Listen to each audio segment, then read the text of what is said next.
Në vitin 1986, Rudolf Marku shkruan: Burrat prej letre. Ishe kudo burrat prej letre. Gravitacioni për to nuk vlen. Në darkë i lënë në një anë të tavolinës. Në anën tjetër, në mëngjes i gjen. Megjithatë, burrat prej letre thonë për vete se kanë pesh shumë. Ato peshojnë 3 herë më shumë se ju dhe 4 herë më shumë se unë. Pa dashur të shoh tabelën rrezik zjarri, si rastësisht ndez një fije shkrepse. Dhe ja, të patundshmit burra prej letre trampen për vdekje. Më vonë ishe në gazeta, TV, monumental burra prej letre. Rastësisht t'i fryn bulqinjt. Ata lajmërojnë sinoptikën për furtunë të tmerrshme. Megjithatë, burrat prej letre thonë për vete se kanë pesh shumë. Ata peshojnë 3 herë më shumë se ju dhe 4 herë më shumë se unë.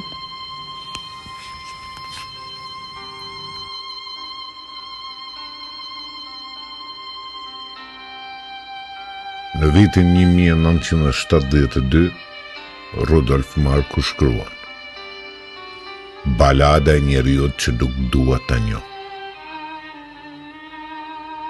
Një njeri vjen mëngjeseve në dhomën time. Nuk thot as një fjalë. Asgjë nuk thot. Vendoset në një kënd të dhomës, sëndet nga shikimi i tij kanë të ftohtë.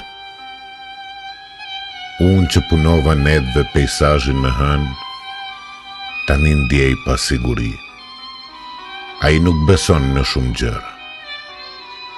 Si mund t'i besojnë gjërat atij? Në pëlhur, hëna përpiqet të fshihet si një grua që ndjen një vështrim të paturp. Hëna e ndjen vështrimin armiqësor dhe mundohet të fshihet ku të mund. Ai nedve gjithë një fle. Ai kur se ka parë bukurinë e hënës. Vetëm kur ngrihet nga gjumi vonë kujtohet se nedve ka patur hënë. Ai nuk beson tek gjërat. Si mund t'i besojnë gjërat atij? Unë them se ai nuk duhet të flerë, kur hëna është e bukur në prill. Ai është njeriu që nuk duhet ta njoh, dhe e njoh aq mirë.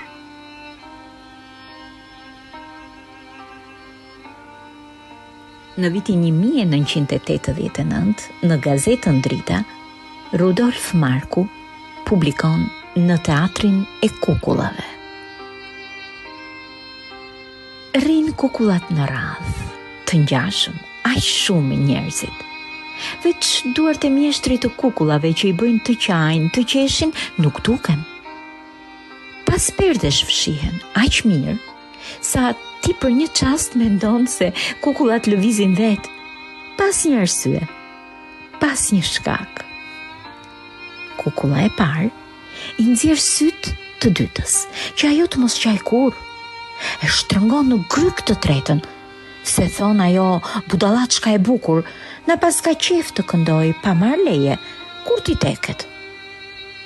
Pastaj të pecës ja shkul flokët, që mos t'i mbaj si pas modës. Në sallë qeshin, duart trokasin, spektakël i bukur, aq shumë gazmor. Veç mjeshtri i kukullave në errësirë ndjen një frikë, diçka si zor. Kur njerëzit ikin dhe papritur e këmban në dorë kukullën e parë, dëgjon se si ajo e pyet: kush e ka radhën këtë radhë?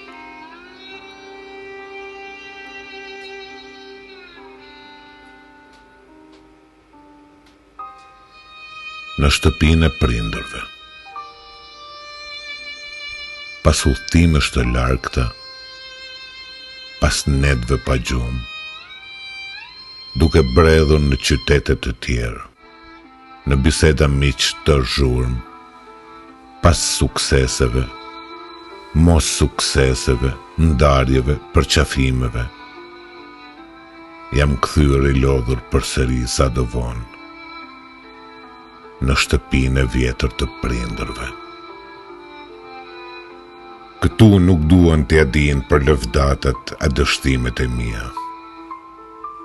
Më shërbejnë në tavolinë pa menu, një pjatë supë, pa atë zorin për të lënë bakshish, ku nuk ka as recensione, as mbledhje, as artikuj kritik. Veç nëna ulet pranë dhe kollitet letë, sikur do të më kujtoj diçka të largët, të shkuar, të vjetër. Nën, ti që ke provuar kaq shumë dhëmbje në jetë dhe prap di të qeshësh, vetëm të bësh qefin bive të tu. Sa nevoj kam për mençurinë tënde, për besimin tënd qoftë edhe para një pjate me supë,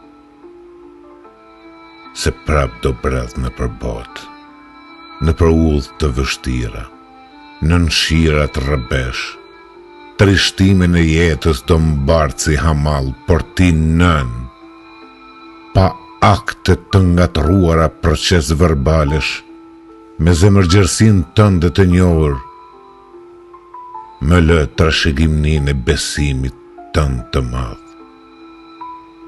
Rudolf Marko.